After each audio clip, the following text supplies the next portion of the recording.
Hebrew Bible is divided into sections. Hebrew Bible is divided into sections. The first portion of the Bible is known as the Torah. Torah is also a generic term that can maybe applied to any form of learning, and it is used especially for the first 5 books of the Bible, also known as the Chumash, meaning 5, that is the Pentateuch in Latin. So these first 5 books of the Bible were written by Moses. Moses wrote them.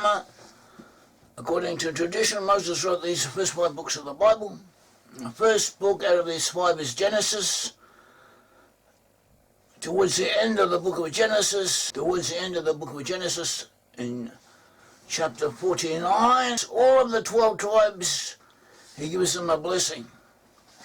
And again, in Deuteronomy, that is the last of the books of the Torah, or the first 5 books of the Torah, you have Deuteronomy. Deuteronomy in chapter 33, also towards the end of the book. The Bible is divided into 3 different sections. You have the Torah, you have the Nevi'im, and you have the Ketuvim. That is the Torah, the Pentateuch, the 5 books of Moses.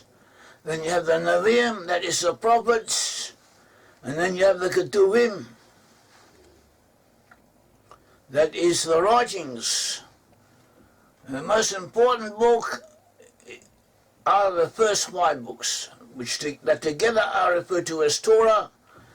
Torah is also a generic term for all religious learning, and it is applied especially to the first 5 books, also known as the Chumash of the 5, the Pentateuch in Latin and in English. Of these first 5 books, you have a Genesis at the beginning and Deuteronomy at the end. You have Genesis at the beginning, Deuteronomy at the end.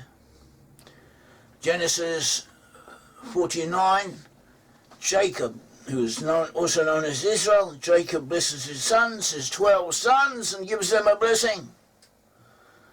So too at the end, in the last book of the first 5 books, in Deuteronomy, Moses gives a blessing to each of the 12 tribes of Israel. So we have 2 sections in the Torah, in the Chumash, the first 5 books of the Bible, where all of the tribes are each given a blessing. And the sages said that these 2 sections complement each other, supplement each other. They reflect on one another. So we took these blessings from the book of Genesis, from the last book, the book of Deuteronomy. We put them together and we compared them, and we analyzed them in the light of other findings of ours that help us identify who the 12 tribes of Israel were, that is, who the 10 tribes of Israel became. Because we already know that 2 of the tribes, at least 2 of the tribes, that is Judah and Benjamin, to be found amongst the Jewish people. Also a good portion of the Levites also to be found amongst the Jewish people. And also amongst the Jewish people you have representative minorities of all the other tribes. But the majority of them, the 10 out of the 12 tribes, were taken into exile by the Assyrians, lost consciousness, lost awareness of their identity, of who they were, became like the Gentiles. And according to tradition and also according to the Bible, indications in the Bible, they were taken into captivity amongst the Gentiles, and they became like the Gentiles. So were assimilated under them, were assimilated to them, became like them, became part of them in order to elevate them and all of the world with them to a higher level. Till in the end times, their identity will become known to all and to themselves, and the future redemption will come. Meanwhile, we don't know who they are, we cannot be sure who they are, but we can obtain a reasonably good idea. The Bible gives us this. The Bible in effect tells us who they are, or lets us know where they are to be found. The Bible wants us to know, and in our time this knowledge is becoming more and more important. behooves you to know it, to be aware of it, be aware of the possibility that you belong to one of the 10 tribes of Israel or one of the 12 tribes of Israel, and to internalize this knowledge, because the time has come for this information to become known and accepted, spoken about, and deepened, and our appreciation of it deepened through further research and study. So this is what we have. In Genesis 49 verse 2 it says, Jacob called for his sons, and said, gather and I will tell you what will happen to you at the end of days, in the end times. Gather and listen, sons of Jacob, and listen to Israel your father. Remember that Jacob was renamed Israel, but they're interchangeable. Jacob and Israel are the two names of the one person, the forefather of the Israelite tribes. Jacob. It is Israel. And he called together his sons and he said, gather together and I will tell you what will happen to you in the end times. That is in Genesis 49. And in Deuteronomy, in Deuteronomy 33 it says, the Torah that Moses commanded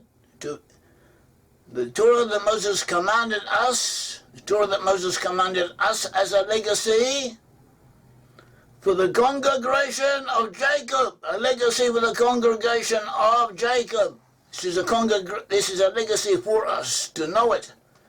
And it continues in Deuteronomy, and he was king in Yeshurun, Yeshurun or Jeshurun is another name for Israel. And he was king in Yeshurun whenever the sum total of the people were gathered. And the tribes of Israel were together. This is the gathering together of the tribes, and the end times they will gather together, they will know who they are. This is our legacy. This is what we must know and inquire about. Concerning Reuben, in Genesis 49, it says, Reuben, you are my firstborn. Reuben was the firstborn son. My strength and the first of my might. You should have been superior in rank and superior in power. But you have the restlessness of water, therefore you shall not have superiority. For you ascended upon your father's couch. Then you profaned him by ascending, going up upon my bed. Reuben had acted inappropriately with the concubine of his father, therefore he was demoted. He was taken down from being the firstborn and replaced by Joseph. You find in the book of Chronicles 1, chapter 5, it says, Chronicles 1, chapter 5, and the sons of Reuben, the firstborn of Israel, for he was the firstborn, and when he defiled the sheets of his father, his firstborn right was given to the sons of Joseph, the son of Israel, and he was not to be reckoned as the firstborn, rather Joseph was. But he continues in verse 2, Ki Yehuda gava ba'ahiv, because Yehuda became great amongst his brothers, and the Nagid, the appointed one, the ruler, will be from him. V'abachora Joseph, but the firstborn right will go to Joseph. So the firstborn right was to go to Joseph, and it was taken away from Reuben. But nevertheless, Reuben is naturally born that way, and he had qualities concerning it appropriate to it to some degree. It says, Reuben, you are my firstborn. See Genesis 49, Reuben, you are my firstborn, my strength and the first of my might. You should have been superior in rank and superior in power. You have the restlessness of water, unstable as water. Therefore you shall not have superiority. For you ascended upon your father's couch, you went up to the bed, you went up to the bed of your father, and then you profaned him, you desecrated him. But when you ascended my bed, when you went up to my bed. And again in Deuteronomy 33 it says, verse 6, may Reuben live and not die, and may his people be counted in the number.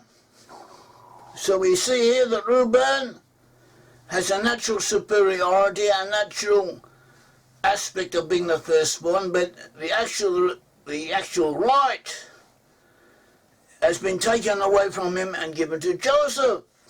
But nevertheless, some of it remained with him. And his men, his people shall be counted in number, that exceptional individuals will emerge from him. They will be notable, they will be counted in number, even though the mass of the people may not be so exceptional. People will come out of Reuben who will have notable abilities. And this is an aspect of the French. We identify the French with Reuben due to many different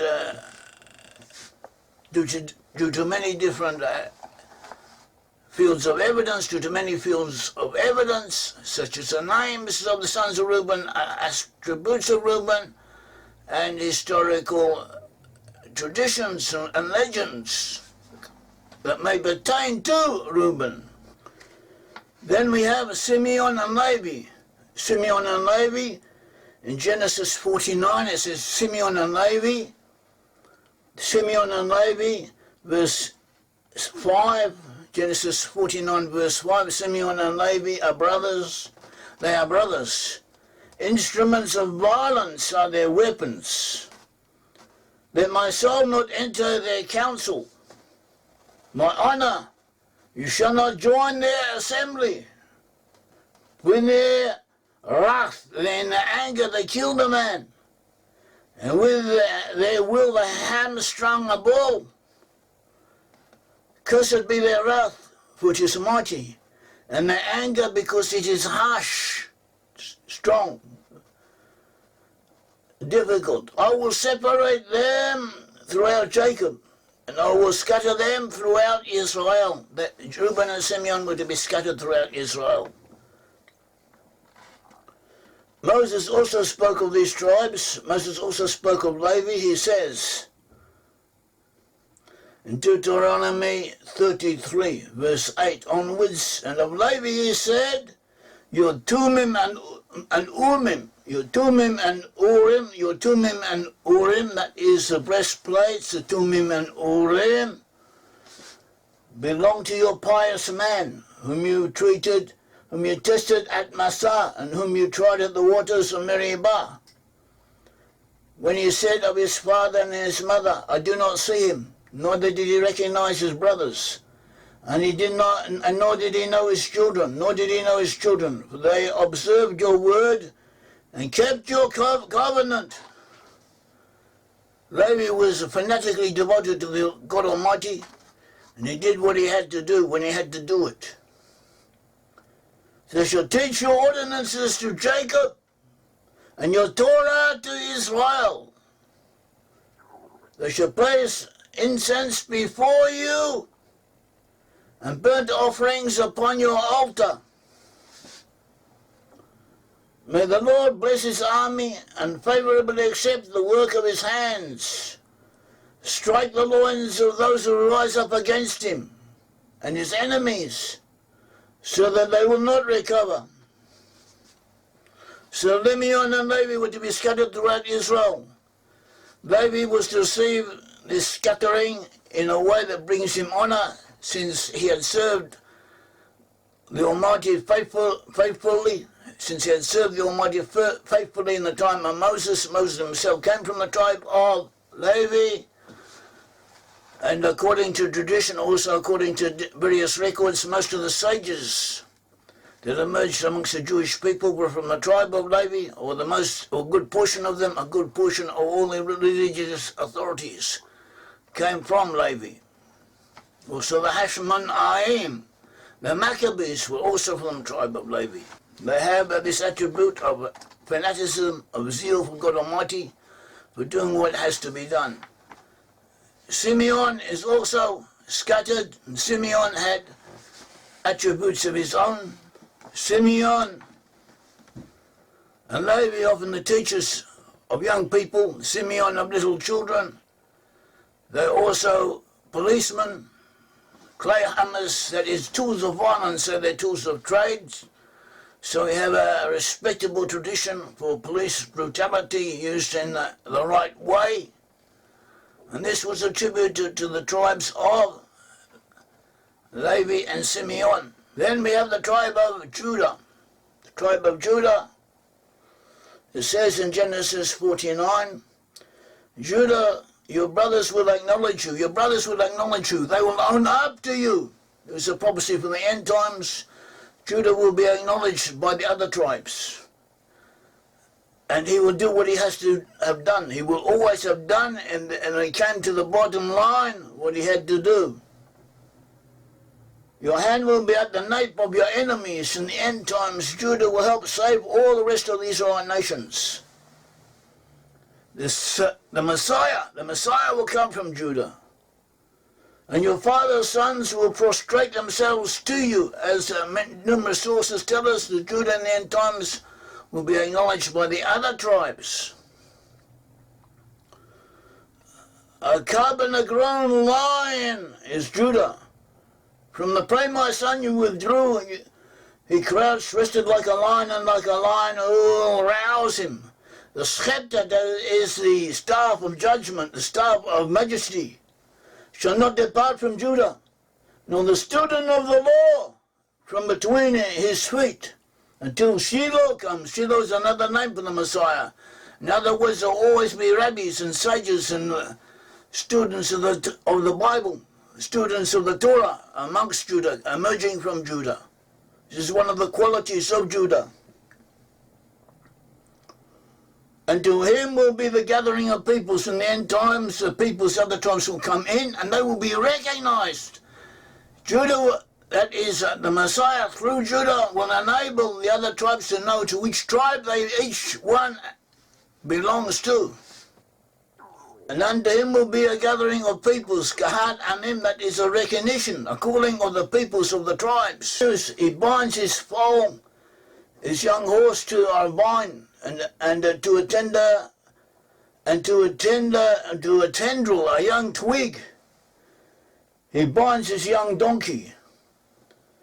He launders his garment, he washes his garment with wine, and with the blood of grapes he binds his raiment, his clothing. He is red-eyed from wine, and white-toothed from milk. In other words, good things and wealth will accrue to him. Deuteronomy 33, it says, Moses says in Deuteronomy 33, verse 7, this also for Judah. And he, Moses, said, Lord, hearken to Judah's voice, and bring him to his people.